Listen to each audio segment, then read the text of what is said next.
ನನಗೆ sir lecturer ಪಾತ್ರ ಮಾಡಿ ಬೇಜಾರಾಗೋಯ್ತು, ಬೋರ್ ಆಗೋಯ್ತು, ನಾನು ಇನ್ಮೇಲೆ ಮಾಡಲ್ಲ. ಕಲಾವಿದನಿಗೆ ಬ್ರ್ಯಾಂಡ್ ಆದೆ, ಒಂದೇ ಪಾತ್ರ, ಪೊಲೀಸ್ ಪಾತ್ರ, ಲಾಯರ್ ಪಾತ್ರ. ತುಂಬ ಜನ ಹಾಸ್ಯ ಕಲಾವಿದರು ಎಲ್ಲ ಒಂದು ಕಡೆ ಅವರು ಪರ್ಸನಲ್ ಲೈಫ್ ತುಂಬ ಟ್ರಾಜಡಿ ಅಂತ ಕೇಳ್ಪಟ್ಟಿದ್ದೀನಿ. ಸರ್ ಇವೆಲ್ಲರದ ಹೊರತಾಗಿ ಒಂದು ಸೀರಿಯಸ್ ಕ್ಯಾರೆಕ್ಟರ್ ತುಂಬ ಇಷ್ಟ ನನಗೆ. ನನ್ನಲ್ಲೊಬ್ಬ ಸೀರಿಯಸ್ ನಟ ಇದ್ದಾನೆ, ಒಬ್ಬರು ನಗ್ಸಿದ್ರೆ ತುಂಬ ಪುಣ್ಯ ಅಂತೆ. PA ಪ್ರೊಡಕ್ಷನ್ಸಲ್ಲಿ PA ಪಾತ್ರ ಮಾಡಿದ್ದೀನಿ. ಶೆಟ್ರ್ ಸಿನಿಮಾದಲ್ಲಿ ಯಾವಾಗಲೂ ಇದ್ದೇ ಇರ್ತೀರಲ್ಲ, ಒಂದು ಖಾಯಂ ಅಂತ ನೀವು. ನನ್ನ ಜೀವನದಲ್ಲಿ ಒಂದು 150 ಸಿನಿಮಾ ಮಾಡಿರ್ಬೋದು. ಹತ್ತತ್ರ ಯಾವತ್ತೂ ಕೂಡ ಪ್ರೊಡ್ಯೂಸರ್ ಯಾವ ಅಂತ ಗೊತ್ತಿಲ್ಲದೆ ಮಾಡಿರುವಂಥದ್ದು ಫಸ್ಟ್ ಸಿನಿಮಾ ಇದು.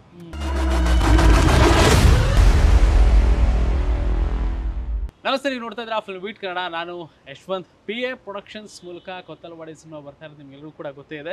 ಒಂದಷ್ಟು ಟೆಕ್ನಿಷಿಯನ್ಸ್ಗಳನ್ನ ನಾನು ಈಗಾಗಲೇ ಮಾತಾಡ್ಸಾಯ್ತು. ಆರ್ಟಿಸ್ಟ್ನ ಮಾತಾಡ್ಸೋಣ ಅಂತ ನೋಡ್ತಾ ಇದ್ದೆ, ಯಾವ ಆರ್ಟಿಸ್ಟ್ನ ಮಾತಾಡ್ಸೋಣ ಅಂತ. ಸೊ ಇವತ್ತು ನನ್ನ ಜೊತೆ ಒಬ್ರು ಇದ್ದಾರೆ. ಇವನು ಆಲ್ಮೋಸ್ಟ್ ಕಾಮಿಡಿ ಚಾನಲ್ ಸಿಕ್ಕಾಪಟ್ಟೆ ನೋಡಿರ್ತೀರಾ. ರಘು ಸರ್ ನನ್ನ ಜೊತೆ ಇದ್ದಾರೆ. ಸರ್ ನಮಸ್ತೆ, ಹೇಗಿದೆ ಸರ್? ನಮಸ್ತೆ, ಚೆನ್ನಾಗಿದ್ದೀನಿ ಸರ್. ಸರ್ ನೀವು ನಗೋದು, ನೀವು ಮಾತಾಡೋದೇ ಒಂಥರ ಚಂದ ಸರ್. Thank you. ಅದೇನೋ ಗೊತ್ತಿಲ್ಲ, ನೀವು ಸ್ಕ್ರೀನ್ ಮೇಲೆ ಬರ್ತಿದ್ದಂಗೆ ಒಂದು ನಗು. ಆ ಸಸ್ಪೆಂಡ್ ಆಗಿರೋ 6 ಜನ ನೀವೇನಾ? ನಗುನ ಹಂಚೋರು ನೀವು, ರಘು ಸರ್. ಹೌದು ಸರ್, ಅದು ನಾವು ಒಂದಷ್ಟು ಪುಣ್ಯದ ಕೆಲಸ ಅನ್ಕೋತೀನಿ. ಅಂದರೆ ಜನ ನಗದನ್ನು ಮರ್ತೋಗ್ಬಿಟ್ಟಿದ್ದಾರೆ ಅಂತ ನನಗನ್ಸೋದು. ಅಂದರೆ ಬೇರೆ ಬೇರೆ ಒತ್ತಡಗಳಿರ್ಬೋದು, ಟೆನ್ಷನ್ಸ್ ಇರ್ಬೋದು, ಅವರ ಕಾರ್ಯದ ಪ್ರೆಷರ್ ಇರ್ಬೋದು. ಆ ನಡುವೆ ಎಲ್ಲೋ ಒಂದು ಕಡೆ ನಾವು ಲಕ್ಕಿನ ಅಂತ ಒಬ್ರು ನಗ್ಸಿದ್ರೆ ತುಂಬ ಪುಣ್ಯ ಅಂತೆ. ಈಗ ನೀವಾಗಲಿ ನಾನಾಗಲಿ ಯಾರನ್ನೋ ನಗ್ಸಿದ್ರೆ ಅದಕ್ಕಿಂತ ಪುಣ್ಯದ ಕೆಲಸ ಬೇರೆ ಇಲ್ವಂತೆ. ಅಂದರೆ ಎಲ್ಲೋ ಒಂದು ಕಡೆ ನಾವು ಬ್ಲೆಸ್ಡ್ ಅಂತ. ಅಂದರೆ ನಮ್ಮ ಕೆಲಸನೇ ಅದಾಗ್ಬಿಟ್ಟಿದೆ. ಅದಕ್ಕೆ ಪೇಮೆಂಟ್ ಮಾಡ್ತಾರೆ ಅನ್ಕೊಳ್ಳೋಣ, ಅದು ಬೇರೆ ಪ್ರಶ್ನೆ. ಆದರೂ ಕೂಡ ಒಂದು ನಗ್ಸೋದು ಅಂತ ಇದೆಯಲ್ಲ, ಒಬ್ಬನ್ನ ರಿಲ್ಯಾಕ್ಸ್ ಮಾಡೋದಾಗ್ಲಿ, ಅವನ ಫ್ಯಾಮಿಲಿನ ರಿಲ್ಯಾಕ್ಸ್ ಮಾಡೋದಾಗ್ಲಿ, ಅದು ನಮ್ಮ ಜವಾಬ್ದಾರಿ ಆಗ್ಬಿಟ್ಟಿದೆ. ಹಾಗಾಗಿ ಒಂದಷ್ಟು ಸಿನಿಮಾಗಳ ಮೂಲಕ ಜನರನ್ನ ರಂಜಿಸ್ತಾ ಸರ್. ಇದ್ದೀವಿ. ಈಗ ಏನು ಗೊತ್ತಾ, ಕೆಲವು ಆರ್ಟಿಸ್ಟ್ಗಳು ಸ್ಕ್ರೀನ್ ಮೇಲೆ ಬಂದಾಗ ಮಾತ್ರ ತುಂಬಾ ಫನ್ ಆಗಿ ಕಾಮಿಡಿ ಆಗಿರ್ತಾರೆ, ರಿಯಲ್ ಲೈಫಲ್ಲಿ ತುಂಬಾ ಸೀರಿಯಸ್ ಆಗಿರ್ತಾರೆ ಸರ್. ನಿಜ. ನಾನು ಎರಡರಲ್ಲೂ ಒಂದೇ ಥರ ಇದ್ದೀನಿ ಅನಿಸ್ತಾ ಇದೆ, ನನಗೆ ಗೊತ್ತಿಲ್ಲ. ನನ್ನ ಫ್ರೆಂಡ್ಸ್ ಹೇಳೋ ಪ್ರಕಾರ ನೀನು of the screen on the screen ಎರಡು ಒಂದೇ ಥರ ಇದ್ದೀರಾ ಅಂತ. ಹೌದು, ನಾನು ನನ್ನ ಸುತ್ತ ಸರ್ಕಲ್ ಇರುವವರು ಎಲ್ಲರೂ ಕೂಡ ಒಂಥರ ಹಾಸ್ಯ ಪ್ರಜ್ಞೆ ಉಳ್ಳವರು, ಆ ಥರ ಸ್ನೇಹಿತರನ್ನೇ ಇಟ್ಕೊಂಡಿದ್ದೀವಿ. ಇದ್ದಾರೆ, ಆ ಥರದವರೇ ಇದ್ದಾರೆ. ಹಾಗಾಗಿ ಆ ನಿಟ್ಟಿನಲ್ಲಿ ಹಾಸ್ಯ ನಾನು ಎರಡು ಕಡೆನೂ ಒಂದೇ ಇದ್ದೀನಿ. ಬಟ್ ಏನಾಗುತ್ತೆ ಅಂದರೆ, ತುಂಬ ಜನ ಹಾಸ್ಯ ಕಲಾವಿದರು ಎಲ್ಲ ಒಂದು ಕಡೆ ಅವರು ಪರ್ಸನಲ್ ಲೈಫ್ ತುಂಬ ಟ್ರಾಜಡಿ ಅಂತ ಕೇಳ್ಪಟ್ಟಿದ್ದೀನಿ. ಎಲ್ಲರದ್ದು ಅಲ್ಲದೆ ಇರ್ಬೋದು, ಸಾಧಾರಣವಾಗಿ ಈ ಸ್ಕ್ರೀನ್ ಮೇಲೆ ನಿಮ್ಮನ್ನು ತುಂಬ ನಗಿಸಿ ಪರ್ಸನಲ್ ಲೈಫ್ನ ತುಂಬ ಅಧ್ವಾನ ಅಥವಾ ಹಾಳು ಮಾಡಿಕೊಂಡು, ಅಥವಾ ಸಂದರ್ಭಕ್ಕೆ ಸರಿಯಾಗಿ ಅವ್ರು ಹಾಳಾಗಿರೋದು ಇರ್ಬೋದು. ಆ ಥರದ್ದು ಒಂದಷ್ಟು ಹಾಸ್ಯ ಕಲಾವಿದರನ್ನ ನಾವು ನೋಡಿದ್ದೀವಿ ಕೂಡ.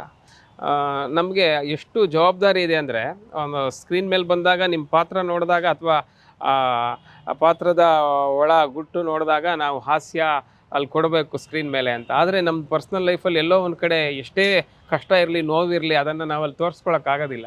ಹಾಗಾಗಿ ಬಟ್ ಲಕ್ಕಿಲಿ ನನಗೆ of the screen on the screen ಎರಡೂ ಖುಷಿಯಾಗಿದ್ದೀನಿ, ಹ್ಯಾಪಿ ಆಗಿದ್ದೀನಿ, ದೇವ್ರ ದಯದಿಂದ. ಅಷ್ಟೇ. ಹಂಗೆ ಇರಿ ಸರ್ ಯಾವಾಗ. ಸರ್ ಈಗ ಕೊತ್ತಲವಾಡಿ ಸಿನಿಮಾ ಬಗ್ಗೆ ಮಾತಾಡ್ತಾ ಇದ್ವಿ. ಇದಕ್ಕೂ ಮುಂಚೆ ನಾನು ಒಂದು ಪ್ರಶ್ನೆ ಕೇಳೋದೇನು ಅಂತಂದ್ರೆ, ಶೆಟ್ರ್ ಸಿನಿಮಾದಲ್ಲಿ ಯಾವಾಗಲೂ ಇದ್ದೇ ಇರ್ತೀರಲ್ಲ, ಒಂದು ಖಾಯಂ ಅಂತ ನೀವು. ಸರ್, ನನಗೆ ಚಿತ್ರರಂಗ ಕರ್ಕೊಂಬಂದವ್ರೆ ಅವರು, ವೆರಿ ಲಕ್ಕಿ ಆ ವಿಚಾರದಲ್ಲಿ. ರಕ್ಷಿತ್ ಶೆಟ್ಟಿ ಸರ್ ಇರ್ಬೋದು, ರಿಷಬ್ ಸರ್ ಇರ್ಬೋದು, ಪ್ರಮೋದ್ ಸರ್ ಇರ್ಬೋದು, ಇವರೆಲ್ಲರೂ ಕೂಡ ಮೂಲತಃ ನಾನು ಬೇಸಿಕಲಿ ಸೌತ್ ಕೇಂದ್ರ ಅಲ್ಲದೆ ಇರ್ಬೋದು, ತೀರ್ಥಹಳ್ಳಿ ಮಲ್ನಾಡವರು. ಆದರೂ ಕೂಡ ಮನೆಯಲ್ಲಿ ತುಳು ಭಾಷೆ ಇದೆ, ನಮ್ಮ ತಾಯಿ ಉಡುಪಿ ಕಡೆಯವರು. ಹಾಗಾಗಿ ಮನೇಲಿ ತುಳು ಮಾತಾಡ್ತೀವಿ. ಬಟ್ ಎಲ್ಲ ಒಂದು ಕಡೆ ಕನೆಕ್ಟ್ ಆದ್ವಿ ರಕ್ಷಿತ್ ಸರ್ಗೆ, ರಿಷಬ್ ಸರ್ಗೆ. ಅವರು ಕಿರಿಕ್ ಪಾರ್ಟಿಲಿ ಅವಕಾಶ ಕೊಟ್ಟರು. ಅಲ್ಲಿಂದ ಮುಂದೆ ಹಂಬಲ್ ಪೊಲಿಟಿಷಿಯನ್ ಅವ್ರದ್ದೇ ಪ್ರೊಡಕ್ಷನ್ ಬಂತು, ಆಮೇಲೆ ಶ್ರೀಮನ್ನಾರಾಯಣ ಬಂತು, ಆಮೇಲೆ ದಿಗಂತ್ ಸರ್ ಜೊತೆ ಇನ್ನೊಂದು ಸಿನಿಮಾ ಬಂತು. ಇವರೆಲ್ಲ ಆ ಪ್ರೊಡಕ್ಷನ್ನಲ್ಲಿ ಒಂದಷ್ಟು ಕೆಲಸ ಮಾಡಿ ನಮಗೆ ಅವಕಾಶ ಸಿಕ್ತು. ಅದು ಹಾಗೆ ಕಂಟಿನ್ಯೂ ಆಗ್ತಿದೆ, ಚೆನ್ನಾಗಿ ನಡೀತಾ ಇದೆ. ಸರ್, ಕಾಂತಾರದಲ್ಲೂ ಮಾಡ್ತಾ ಇದ್ದೀರಿ ಅಂತ ನೀವು? ಇಲ್ಲ, ಕಾಂತಾರದಲ್ಲಿ ಅವಕಾಶ ಬಂತು, ಹೆಂಗೋ ಮಿಸ್ ಆಯ್ತು ಸಮಾವ್. ಚಾಪ್ಟರ್ 1 ಅಲ್ಲಿ ಅದ್ರಲ್ಲೂ ಮಾಡ್ತಾ ಇಲ್ಲ, ಖಂಡಿತ ಹೇಳಿಲ್ಲ ಏನು. ಓಕೆ, ನೆಕ್ಸ್ಟ್ ಏನು ಪ್ರಾಜೆಕ್ಟ್ ಇದೆ ಸರ್ ಶೆಟ್ರ್ ಸಿನಿಮಾಗಳಲ್ಲಿ? ಸರ್ ಗೊತ್ತಿಲ್ಲ, ಇನ್ನು ಯಾವುದು ಆ ಥರ ದೊಡ್ಡ ಅನೌನ್ಸ್ಮೆಂಟ್ ಮಾಡಿಲ್ಲ ರಕ್ಷಿತ್ ಸರ್. ಅಂದ್ರೆ ಸ್ಕ್ರಿಪ್ಟಿಂಗ್ ಸ್ಟೇಜಲ್ಲಿ ಇದ್ದಾರೆ, ಅಥವಾ ಸದ್ಯದಲ್ಲೇ ಬರ್ಬೋದೇನೋ ವಿಚಾರ. ರಿಚರ್ಡ್ ಆಂಟೋನಿ ಕತೆ ಮುಗ್ದಿದೆ, ಇನ್ನೇನು ಪ್ರೊಡಕ್ಷನ್ಗೆ ಇಳಿತಾರೆ ಅಂತ ನ್ಯೂಸ್ ಇದೆ. ಅದು ಎಷ್ಟರ ಮಟ್ಟಿಗೆ ಎಷ್ಟು ಬೇಗ ಆಗತ್ತೆ ಅನ್ನೋದು ಇನ್ನೂ ಯಾರಿಗೂ. ಕಾಲೇಜ್ ಲೆಕ್ಚರರ್ ಆಗಿ ಪಾತ್ರಗಳು ಮಾಡಿದಾಗ ತುಂಬಾ ಚೆನ್ನಾಗಿ ಕಾಣಿಸ್ತಾರೆ. ಹುಡುಗರು ನಿಮ್ಮನ್ನ ಗೋಳು ನೀವು ಅವ್ರಿಗೆ ಹೇಳೋದಾಗಿರ್ಬೋದು. ಇಲ್ಲ ಅದು ನೋಡಿ, ಕೆಲವ್ರದ್ದು ಬಾಡಿ ಲ್ಯಾಂಗ್ವೇಜ್ ಇರ್ಬೋದು, ಅವನ ಶರೀರದ ಕ್ರಮ ಇರ್ಬೋದು, ಅದು ಆಟಿಟ್ಯೂಡ್ ಇರ್ಬೋದು, ಅದೆಲ್ಲ ಒಂದು ಕಡೆ ಕನೆಕ್ಟ್ ಆಗಿ ಆ ಲೆಕ್ಚರರ್ ಪಾತ್ರ ಹೊಂದ್ಕೊತು ನನಗೆ. ಅಂದರೆ ವೆರಿ ಫಸ್ಟ್ ಬಿಗಿನಿಂಗಿಂದಾನೆ ಕಿರಿಕ್ ಪಾರ್ಟಿಯಿಂದ ಜನ ಎಷ್ಟು ಅದನ್ನು ನೋಡಿ ಆ ಪಾತ್ರನ, ಸರ್ ನಮ್ಗೆ ಈ ಥರದೊಬ್ರು ಲೆಕ್ಚರರ್ ಇದ್ದರು, ಈ ಟೆನ್ಷನ್ ಇತ್ತು, ಈ ಥರನೇ ಬೈತಿದ್ರು, ನಿಮ್ದು ಅದೇ ಬಾಡಿ ಲ್ಯಾಂಗ್ವೇಜ್, ಅದೇ ಇದು ಆ್ಯಟಿಟ್ಯೂಡ್ ಇದೆ ಸರ್, ಹಾಗಾಗಿ ಎಲ್ಲೋ ಒಂದು ಕಡೆ ತುಂಬ ಕನೆಕ್ಟ್ ಆದ್ರಿ ನೀವು ಆ ಪಾತ್ರದಿಂದ ಅಂತ. ಹಾಗಾಗಿ ಒಂದಷ್ಟು ಸೀರೀಸ್ ಆಫ್ ಒಂದಷ್ಟು ಲೆಕ್ಚರರ್ ಪಾತ್ರಗಳು ಬರ್ತಾನೆ ಹೋದವು.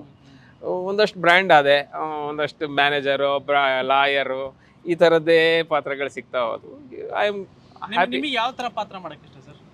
ಸರ್ ಇವೆಲ್ಲರದ್ದು ಹೊರತಾಗಿ ಒಂದು ಸೀರಿಯಸ್ ಕ್ಯಾರೆಕ್ಟರ್ ತುಂಬ ಇಷ್ಟ ನನಗೆ. ನನ್ನಲ್ಲೊಬ್ಬ ಸೀರಿಯಸ್ ನಟ ಇದ್ದಾನೆ, ಬಟ್ ನನಗೆ ಅದಿಷ್ಟ. ಎಷ್ಟರ ಮಟ್ಟಿಗೆ ಆ ನಿರ್ದೇಶಕರು ಗುರುತಿಸ್ಬೇಕು, ಅಥವಾ ಒಂದು ಯಾವುದೋ ಸಿನಿಮಾದಲ್ಲಿ ನಾವು ಪ್ರೂವ್ ಮಾಡಬೇಕಾಗತ್ತೆ, ಯಾವುದೇ ಪಾತ್ರದಿಂದ ಹೊರಗೆ ಬರಬೇಕು. ಈಗ ಕಾಮಿಡಿ ಅಂತ ಬ್ರ್ಯಾಂಡ್ ಆಗಿ ಅದರಿಂದ ಆಚೆ ಬರೋದಕ್ಕೆ ಸಾಕಷ್ಟು ಟೈಮ್ ತಗೊಳತ್ತೆ. ಅದು ಕಷ್ಟನೂ ಆಗುತ್ತೆ ಸರ್. ಹಿಂಗೆಲ್ಲ ಈಗ ನಿಮ್ಗೆ ಒಂದೇ ಬ್ರ್ಯಾಂಡ್ ಮಾಡ್ಬಿಟ್ರೆ, ಈಗ ನೀವು ಇರೋರ್ಗು ಬರೀ ಅದನ್ನೇ ಮಾಡ್ಕೊಂಡು ಎಲ್ಲ ಒಂದು ಟೈಮಲ್ಲಿ ಬೋರ್ ಆಗ್ಬಿಡಲ್ವ ನಿಮ್ಗೆ? ಅಯ್ಯೋ ಬರೀ ಇದೇ ಮಾಡ್ತಾ ಇದ್ದೀನಪ್ಪ, ಬೇರೆ ಏನಾದರೂ ಸಿಕ್ಕಿದ್ರೆ ಚೆನ್ನಾಗಿರ್ತಿತ್ತು ಲೈಫಲ್ಲಿ ಅಂತ. ಸರ್ ಈ ಥರ ನಾನು ಯಾರೋ ಒಬ್ಬ ಹಿರಿಯರ ನಟರ ಜೊತೆ ಹಂಚ್ಕೊಂಡಾಗ ಅವ್ರು ಹೇಳ್ತಾ ಇದ್ರು, ಕಲಾವಿದನಿಗೆ ಬ್ರ್ಯಾಂಡ್ ಆದೆ, ಒಂದೇ ಪಾತ್ರ, ಪೊಲೀಸ್ ಪಾತ್ರ, ಲಾಯರ್ ಪಾತ್ರ ಅಂತ ನೀವು ಅದನ್ನು ತಗೋಬೇಡಿ ಮನಸ್ಸಿಗೆ. ನಿಮ್ಮನ್ನು ಹುಡ್ಕೊಂಬರ್ತಿದ್ಯಾ, ಆ್ಯಸ್ ಆಫ್ ಎಲ್ಲಿ ತನಕ ನಿಮ್ಮ ನಡೀತಾ ಇದೆಯಾ, ಇದು ಮೀಟ್ರ್ ಓಡ್ತಾ ಇದೆಯಾ, ನೀವು ಅದನ್ನು ನಡ್ಸ್ಕೊಂಡು ಹೋಗಿ. ಮಧ್ಯದಲ್ಲಿ ನನಗೆ ಇದನ್ನು ರಿಜೆಕ್ಟ್ ಮಾಡ್ತೀನಿ, ಇದು ನನಗಾಗಲ್ಲ, ಈ ಪಾತ್ರ ಬೋರ್ ಆಯಿತು ಅಂತ ಮಾಡಬೇಡಿ. ಯಾವುದೇ ನಟನಿಗೆ ಆ ಥರ ಮಾಡೋ ಹಕ್ಕಿಲ್ಲ ಅಂತ ಕೆಲವರು ಹೇಳ್ತಾರೆ, ಸೀನಿಯರ್ಸ್. ಹಾಗಾಗಿ ನಾನು ಯಾವತ್ತೂ ಕೂಡ ಬೇಜಾರಾಗಿಲ್ಲ. ನನಗೆ ಸರ್ ಲೆಕ್ಚರರ್ ಪಾತ್ರ ಮಾಡಿ ಬೇಜಾರಾಗೋಯ್ತು, ಬೋರ್ ಆಗೋಯ್ತು, ನಾನು ಇನ್ಮೇಲೆ ಮಾಡಲ್ಲ ಅಂತ ಯಾವತ್ತೂ ಎಲ್ಲೂ ಹೇಳಿಲ್ಲ. ಬಂದಿದ್ದ ಎಲ್ಲ ಅವಕಾಶಗಳನ್ನು ಪ್ರೀತಿಯಿಂದ ಸ್ವೀಕಾರ ಮಾಡಿದ್ದೀವಿ. ನಮ್ಗೆ ಕೊಟ್ಟಂತೆ ಅವಕಾಶಗಳನ್ನ ಬಳಸ್ಕೊಂಡಿದ್ದಾರೆ. ನಾನು ಅದನ್ನು ಪ್ರೀತಿಯಿಂದ ಮಾಡಿದ್ದೀನಿ ಕೂಡ. ಮುಂದೆ ಕೂಡ ಅದು ಎಲ್ಲೋ ಒಂದು ಕಡೆ ಯಾವುದೋ ಒಂದು ಸಿನಿಮಾದಿಂದ ಚೇಂಜ್ ಓವರ್ ಆಗ್ಬೋದು. ಅಂದರೆ ಈ ಪಾತ್ರದಿಂದ ಹೊರಗೆ ಬರ್ಬೋದು. ನಾನು ಏನು ಬ್ರ್ಯಾಂಡ್ ಆಗಿದ್ದೀನಿ ಅಂತ ನಾವು ಅಂದ್ಕೊಂಡಿದ್ದೀವಿ ಅಥವಾ ನೀವು ಹೇಳ್ತಿದ್ದೀರಿ, ಅದರಿಂದ ಖಂಡಿತ ಒಬ್ಬ ನಟನಿಗೆ ಸಿಕ್ಕೇ ಸಿಗುತ್ತೆ. ಅವನಲ್ಲಿ ಟ್ಯಾಲೆಂಟ್ ಇದೆ, ಖಂಡಿತ ಅದನ್ನು ಎಕ್ಸ್ಪೋಸ್ ಮಾಡೋವಂಥ ಒಂದು ಎಕ್ಸ್ಪೋಜರು ಅಥವಾ ಒಂದು ಆಪರ್ಚುನಿಟಿ ಸಿಕ್ಕೇ ಸಿಗುತ್ತೆ ಅಂತ ನಾನು ಹೇಳ್ತೀನಿ. ಸರ್ ಇನ್ನೊಂದು ಪ್ರಶ್ನೆ ಅಂತ ಬಂದಾಗ, ಕಾಮಿಡಿ ನಟರಿಗೆ ಈ ಹಿಂದೆ ಸಿಕ್ಕಾಪಟ್ಟೆ ಒಂದಷ್ಟು ಕಾಮಿಡಿ ನಟರುಗಳೆಲ್ಲ ಇದ್ರು, ಬಟ್ ಈಗ ಅವ್ರಿಗೆ ಒಂದಷ್ಟು ಅವಕಾಶಗಳಿಲ್ಲ. ಈಗಲೂ ಯಾವುದೇ ಸಿನಿಮಾಗಳಲ್ಲಿ ಅವ್ರು ಕಾಣಿಸ್ಕೊಳಲ್ಲ. ಅವ್ರದ್ದು ಏನಾದರೂ ಒಂದು ಇಂಟರ್ವ್ಯೂಸ್ ಮಾಡಿದಾಗ ಈಗಿನ ನಿರ್ದೇಶಕರು ನಮ್ಗೆ ಅವಕಾಶಗಳು ಕೊಡ್ತಿಲ್ಲ, ನಮ್ಮನ್ನು ಗುರುತಿಸ್ತಿಲ್ಲ ಅನ್ನೋ ಒಂದು ವಿಚಾರಗಳನ್ನ ಹಂಚ್ಕೊಳ್ತಾರೆ. ಸೊ ಆ ಒಂದು ಹಳೆ ಕಾಮಿಡಿ ಆ್ಯಕ್ಟರ್ಗಳೆಲ್ಲ ನೋಡ್ತಿದ್ದಾಗ ಹೆಂಗೆ ಅನ್ಸುತ್ತೆ ಸರ್? ತುಂಬ ಜನ ಲೆಜೆಂಡ್ಸ್ ಇದ್ದಾರೆ. ನಾವು ಅವ್ರ ಬಗ್ಗೆ ಮಾತಾಡುವಷ್ಟು ಕೆಪಾಸಿಟಿನೂ ಇಲ್ಲ, ಅಂದರೆ ನಾವು ಮಾತಾಡಲೂಬಾರ್ದು. ಅಂದರೆ ಅಷ್ಟು ಸಾಧನೆ ಮಾಡಿ ಹೋಗಿರುವಂತಹ ಸಾಕಷ್ಟು ಕಲಾವಿದರು ನೀವು ಹೆಸರು ಹೇಳಕ್ಕೆ ಹೋದರೆ ತುಂಬ ಜನ ಇದ್ದಾರೆ. ನರಸಿಂಹರಾಜ್ ಸಾರಿಂದ ಹಿಡಿದು, ದ್ವಾರಕೀಶ್ ಸಾರಿಂದ ಹಿಡಿದು, ಇತ್ತೀಚೆಗೆ ಸಾಧು ಸಾರು, ದೊಡ್ಡಣ್ಣ ಅವರು, ಅನೇಕ ದೊಡ್ಡ ದೊಡ್ಡ ಹಾಸ್ಯ ಕಲಾವಿದರು ಇವತ್ತು ಎಲ್ಲರನ್ನೂ ರಂಜಿಸಿದ್ದಾರೆ. ಆ ನಿಟ್ಟಿನಲ್ಲಿ ಇವತ್ತಿಗೆ ಅವಕಾಶ ಇಲ್ಲದೆ ಇರ್ಬೋದೇನೋ. ಇವತ್ತು ಏನಾಗ್ಬಿಟ್ಟಿದೆ, ಹಾಸ್ಯ ಒಂದು ಸಿನಿಮಾದಲ್ಲಿ ಹಾಸ್ಯ ಅಂತ ಸಪ್ರೇಟ್ ವಿಂಗ್ ಮಾಡಿ ಅದಕ್ಕೊಂದು ಸ್ಕ್ರಿಪ್ಟ್ ಮಾಡಿ ಮಾಡ್ತಾ ಇಲ್ಲ. ಕತೆ ಹೆಂಗೆ ಓಡುತ್ತೋ ಅದ್ರ ಮಧ್ಯೆ ಏನೇನು ಹಾಸ್ಯಗಳು ಸಿಗ್ತಾವೋ ಅದಕ್ಕೆ ಮಾತ್ರ ಹೋಗ್ತಿದೆ ಹೊರತು, ಮೊದಲೆಲ್ಲ ಹಾಸ್ಯಕ್ಕೆ ಸಪ್ರೇಟ್ ಟ್ರ್ಯಾಕ್ ಇಟ್ಕೊಂಡು ಮಾಡ್ತಿರೋವಂಥದ್ದು ಇತ್ತು ಕಥೆಯಲ್ಲಿ. ಇವತ್ತಿನ ದಿನಗಳಲ್ಲಿ ಅದಕ್ಕೋಸ್ಕರ ಹಾಸ್ಯ ಪಾತ್ರಗಳನ್ನ ತೋರಿಸ್ಬೇಕು ಅಂತ ಹೇಳಿ ಕತೆ ಬರಿತಾ ಇಲ್ಲ ಯಾರು.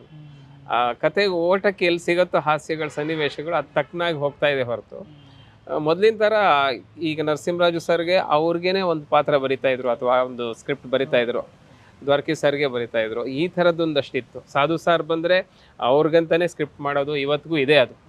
ಸೊ ಈಗ ಅದೊಂದಷ್ಟು ಕಡಿಮೆ ಆಗಿದೆ. ಹಾಗಾಗಿ ಎಲ್ಲ ಒಂದು ಕಡೆ ಅವಕಾಶಗಳು ಕೆಲವು ಹಾಸ್ಯ ನಟರಿಗೆ ಕಡಿಮೆ ಆಗಿರ್ಬೋದೇನೋ ಅಂತ ನನ್ನ ಅನಿಸಿಕೆ. ಸರ್ ಈಗ ಕೊತ್ತಲವಾಡಿ ಸಿನಿಮಾಗೆ ಬರ್ತೀನಿ. ಕೊತ್ತಲವಾಡಿ PA ಪ್ರೊಡಕ್ಷನ್ಸ್, ಎಷ್ಟೋ ಜನ ಪೃಥ್ವಿ ಎಂಬರ್ ಪ್ರೊಡಕ್ಷನ್ಸ್ ಅಂತಾನೆ ಅನ್ಕೊಂಡ್ಬಿಟ್ಟಿದ್ದಾರೆ. ನೀವು ಸ್ಟಾರ್ಟಿಂಗ್ ಹಂಗೆ ಅನ್ಕೊಂಡಿದ್ರ? ಏನ್ ಸರ್ಪ್ರೈಸ್ ಇತ್ತು? ಹೆಂಗಿತ್ತು ಸರ್ಪ್ರೈಸ್ ನಿಮಗೆ? ಸರ್ ನನ್ನ ಜೀವನದಲ್ಲಿ ಒಂದು 150 ಸಿನಿಮಾ ಮಾಡಿರ್ಬೋದು ಹತ್ತತ್ರ. ಯಾವತ್ತೂ ಕೂಡ ಪ್ರೊಡ್ಯೂಸರ್ ಅಂತ ಗೊತ್ತಿಲ್ಲದೆ ಮಾಡಿರುವಂಥದ್ದು ಫಸ್ಟ್ ಸಿನಿಮಾ ಇದು. ಅಂದರೆ ಆ ಸೀಕ್ರೆಟ್ನ, ಸಸ್ಪೆನ್ಸ್ನ ಮೇಂಟೈನ್ ಮಾಡಿದರು ನಿರ್ದೇಶಕರು, ರಾಜು ಸರು. ಅಂದರೆ ಇಲ್ಲಿ ಅದೊಂದು ಕುತೂಹಲ ಒಳ್ಳೆಯದೇ. ಯಾಕೆಂದರೆ ಮೊದಲೇ ರಿವೀಲ್ ಆಗಿಬಿಟ್ಟು ಇವರಂತೆ ಆದರೆ ಮೈಂಡ್ ಸೆಟ್ ಬೇರೆ ಥರ ಆಗೋಗುತ್ತೆ. ಇದು ಎಲ್ಲ ಕೆಲಸ ಅಚ್ಚುಕಟ್ಟಾಗಿ ಸಿನಿಮಾ ಮುಗಿದು RR ಆಗಿ, ಡಬ್ಬಿಂಗ್ ಆಗಿ, ಇನ್ನೊಂದಾಗಿ, ಮ್ಯೂಸಿಕ್ ಆಗಿ ಎಲ್ಲ ಮುಗಿದ ಮೇಲೆ ಲಾಸ್ಟಲ್ಲಿ ಇವರು ಪ್ರೊಡ್ಯೂಸರ್ ಅಂತ ಅನೌನ್ಸ್ ಮಾಡ್ತಾರಲ್ಲ, ಅವತ್ತು very beginning first press meet ಇತ್ತು ಇದರಲ್ಲಿ, ಒರೇನ್ ಮಾಲಲ್ಲಿ. ಅವತ್ತು ಬೇರೆ ತಮಿಳು ಚಿತ್ರರಂಗದವರು ಎಲ್ಲ ಬಂದಿದ್ದರು, ಪ್ರೆಸ್ನವರೆಲ್ಲ. ಅವತ್ತು ನಾನು ಪಕ್ಕದಲ್ಲಿ ಗೋಪಿ ದೇಶಪಾಂಡೆ ಸರು, ಆ ಕಡೆ ರಾಜೇಶ್ ನಟರಂಗ 3 ಜನ ಕೂತಿದ್ವಿ. ಗೋಪಿ ಸರ್ ಒಂದು ಮಾತು ಹೇಳಿದ್ರು, ಅಲ್ಲ ಗುರು, ನಾನು ಬಹಳ ದೊಡ್ಡ ಸಿನಿಮಾ ಮಾಡ್ಬಿಟ್ಟಿದ್ದೀವಿ, ಯಾವುದೋ ಸಿನಿಮಾ ಅಂದ್ಕೊಂಡ್ವಿ ಅಂದರು ನನಗೆ. ನಿಜ ಸರ್, ನನಗೂ ಹಾಗೆ ಅನ್ನಿಸ್ತಾ ಇದೆ. ಇದು ಎಷ್ಟು ದೊಡ್ಡ ಕ್ಯಾನ್ವಾಸ್ ಇರುವಂತಹ ಸಿನಿಮಾ. ನಮಗೆ ಶೂಟಿಂಗಲ್ಲಿ ಎಲ್ಲೋ ಒಂದು ಕಡೆ ಅನಿಸ್ತಾ ಇತ್ತು, ಎಷ್ಟು ಅಚ್ಚುಕಟ್ಟಾಗಿ ಮಾಡ್ತಿದ್ದಾರೆ, ಎಷ್ಟು ನೀಟಾಗಿ ನಡೀತಾ ಇದೆ, ಎಲ್ಲೂ ಏನು ಯಾವುದೇ ಇದು ಏನು ಅಡೆತಡೆಗಳು ಬರದೇ ಇರೋ ಹಾಗೆ ನೋಡಿಕೊಂಡು ಸಿನಿಮಾನ ಸಖತ್ತು ಈಸಿಯಾಗಿ ಮುಗಿಸಿದ್ರಲ್ಲ. ಇವರು ದೊಡ್ಡ ಕೈವಾಡ ಇನ್ ದ ಸೆನ್ಸ್ ಒಳ್ಳೆ ಪ್ರೊಡ್ಯೂಸರ್ ಇದ್ದಾರೆ ಅಂತ ನಮಗೆ ಎಲ್ಲೋ ಒಂದು ಕಡೆ ಸಣ್ಣದಾಗಿ ಹೊಳಿತಾ ಇತ್ತು. ಬಟ್ ಯಾರಿಗೂ ಪೇಮೆಂಟ್ ವಿಚಾರದಾಗಲಿ, ಇನ್ನೊಂದಾಗಲಿ, ಪ್ರೊಡಕ್ಷನ್ ವಿಚಾರ ಎಲ್ಲ ಒಂಥರ ಸಫಿಷಿಯೆಂಟು, ನಾರ್ಮಲ್, ಆರಾಮಾಗಿ ನಡೆದಂಥ ಸಿನಿಮಾ. ಇದು ಅನೌನ್ಸ್ ಆದಾಗ ಪಿ ಎ ಪ್ರೊಡಕ್ಷನ್ಸ್ ಯಾರು ಪಿ ಎ ಅನ್ನುವಾಗ, ಆಮೇಲೆ ಫ್ಲ್ಯಾಶ್ ಆಯಿತು. ಅಲ್ಲಿ ಹೇಳಿದ್ಮೇಲೆ ಒಂದು ಶಾಕ್ ಆಯಿತು. ಶಾಕ್ ಅಂದರೆ ಒಂದು ಸರ್ಪ್ರೈಸ್, ಒಂದು ಖುಷಿ ಕೊಡ್ತು. ಅಂದರೆ ದೊಡ್ಡ ಸ್ಟಾರ್ ನಟರು ಯಶ್ ಅವರು, ಅವ್ರ ತಾಯಿ ಪ್ರೊಡಕ್ಷನ್ ಇದು, ಪುಷ್ಪ ಮೇಡಮ್ದು, ಅರುಣ್ ಕುಮಾರ್ ಸರ್ ಸಪೋರ್ಟ್ ಮಾಡ್ತಿದ್ದಾರೆ ಜೊತೆಗೆ.